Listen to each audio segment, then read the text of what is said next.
Y'all, I thought we had all come together and decided that we was gonna be anything we was gonna be for real. Kimmie, how you gonna throw Roy out of a skyscraper of hotel room, child? What's good, y'all? It's your good sis Erica Vane comes to you right here on Erica Vane TV with another Beauty in Black video. In this one, I'm breaking down season 1, episode number 11. If you're new here, hit that subscribe button and turn on your bell notifications so you don't miss out on any of my Beauty in Black content and conversations. And at any given point, feel free to drop down in the comment section down below and let me know what you think about the episode. Y'all, where do we even begin? I don't even know where to begin. It's so much going on with this series, and I know I'm missing things as I keep popping up and doing my little breakdowns here and there. Like, honestly, I don't even know where to begin. I'm gonna begin at the end. First of all, kudos to Tyler, because I said that Tyler is just forever not trying to kill characters off when they need to go, and Roy ain't been doing nothing, so he could exit. Now if he survives this, that would be typical in Tyler fashion, like people die but then really don't die. But I'm hoping that Roy ass is dead.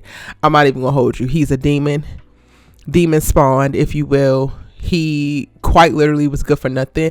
I'm just struggling. Like, while I was watching, I was just like, is all the thing that y'all do is just sit around, do drugs, have sex, get mad, cuss people out, do more drugs, have more sex, and maybe fight a little bit? Because, like, there's nothing else making up y'all social calendar. Not a damn thing else. Roy is running around. He got this hard on for figuring out who Mallory is sleeping with. Mind you, he's smashing Mallory's assistant. He's smashing Kimmie when he's not abusing Kimmie. And whoever other prostitutes that he actually gets from Jules. He has a whole hotel, a standing hotel, just so that he can sleep with women. But you running around here pissed that Mallory sleep with somebody else and she not sleep with you.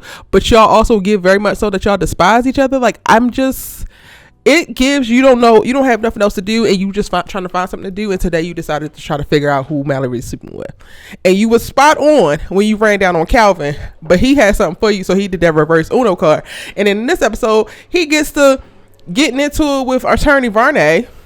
Like, you sleeping with my wife? No, he's sleeping with your brother. But that's between them.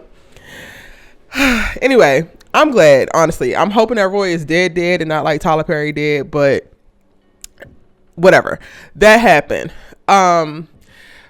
Attorney Varney also warns, he's trying to warn everybody at this point about Horace, and I want him to be a little bit more targeted. Like, if you are trying to be, let me look these people up, because I'm terrible, y'all. The character names I'm terrible with. Hold on.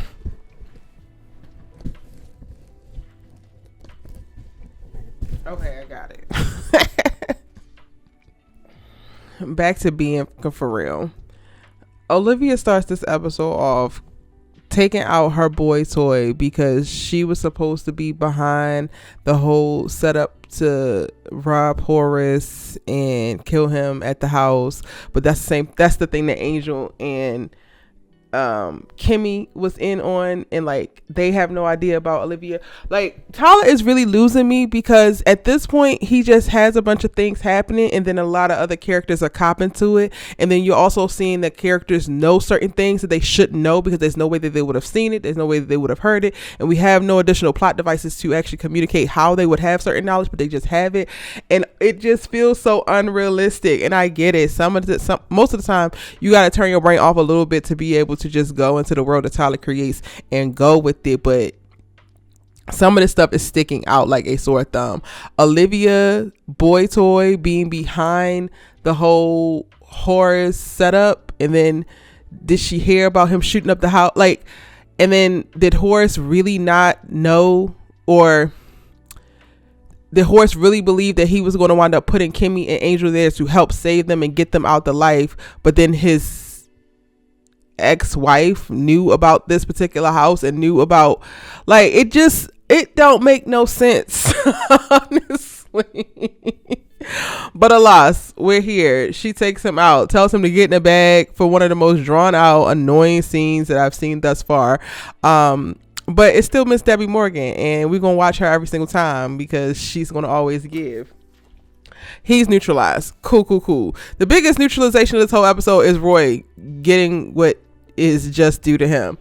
It's so interesting. I think Varney is actually pretty innocent, which is wild because if for the most part, every single person that comes into the proximity in the orbit of this family winds up being corrupted in some way. So for him to still have his innocence while dallying with Charles is very interesting to me. And like looking at his response when Roy ran up on him about sleeping with Mallory, it was so innocent and so like, yo, I really didn't do nothing wrong and I need this job, which is interesting because we get to see so many people not operate like that. They just have this reckless abandon and they just are degenerates, and Renee is not that, which ultimately makes me wonder if we're about to watch a turn happen, because all the while,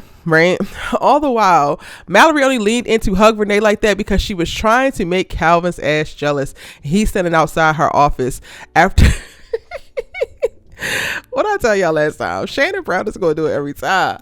Child, she tries to send Calvin to go follow Roy because she thinks that Roy's going to meet up with the reporter who decided that she's not going to take the job, but she's getting more plaintiffs by the second and they need to go ahead and settle, which makes it feel like the daggone journalist is not actually a woman of great integrity like they started this series off alluding to, but she just chasing some daggone money, which makes me annoyed with that. It's like nobody actually is good here, whatever. But she tells Calvin to go follow Roy.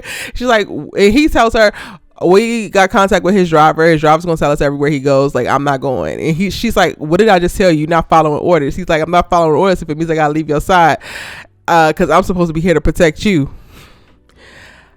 Girl, you know they did a little something to the nether regions. Don't even do that. And then he went OD with it, talking about he done fell in love with her, yada yada yada yada.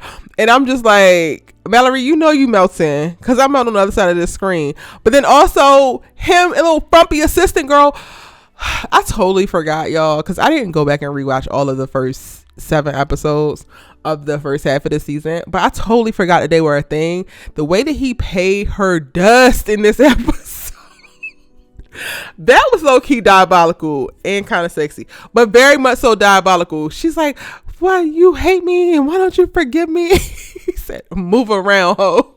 He did not say that, but he's like, go away, immediately go away. And she's all jealous of Mallory. She's talking about she gonna go tell Roy. Well, now you can't, because Roy's dead.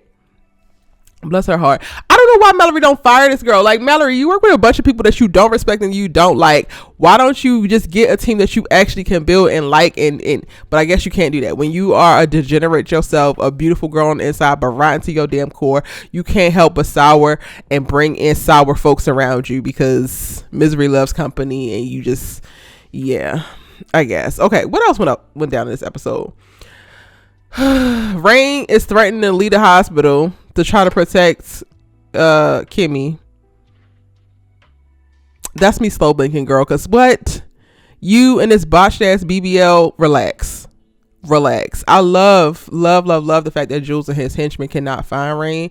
I'm waiting for those freaking strings to get connected, because Jules can't find Rain because Rain was moved by Horace, but Kimmie also still hasn't gone to talk to Horace, so she needs to go talk to Horace because she thinks that Horace is running the whole thing that got her trapped into this whole sex trafficking thing. Meanwhile, it's actually the brother Norman, and she trusts Horace enough to keep Kimmie safe and have Kimmie in the hospital, but then don't trust him enough because she's like, we need to go get him and talk to Jules and yada yada yada, because they still can't find her damn sister. At this point, we are just on a race to rack up as many bodies as Kimmie can muster without actually even finding her daggone sister, because quiet is kept. She's killing all these people and then nobody's bringing her closer or giving her no answers. In the meantime, in between time, Horace has Angel snatched up because he wants to know additional information, and Jules got to play it cool because he can't let on that he actually knows this kid. Has him pulled in, tries to bug the car, but they get out the car to talk. So I don't know how much of whatever Angel decides to tell him is going to make it back to Jules, but hopefully somebody gets to saying something so that Horace and Kimmie know everything that they need to know and move forward. Maybe Horace is the only one who'll be able to redeem himself. by way of helping Kimmie saving her sister and getting her out the damn life, making that judge accountable. Because other than that, I don't see it. I just am like, everybody is just irredeemable. I don't know.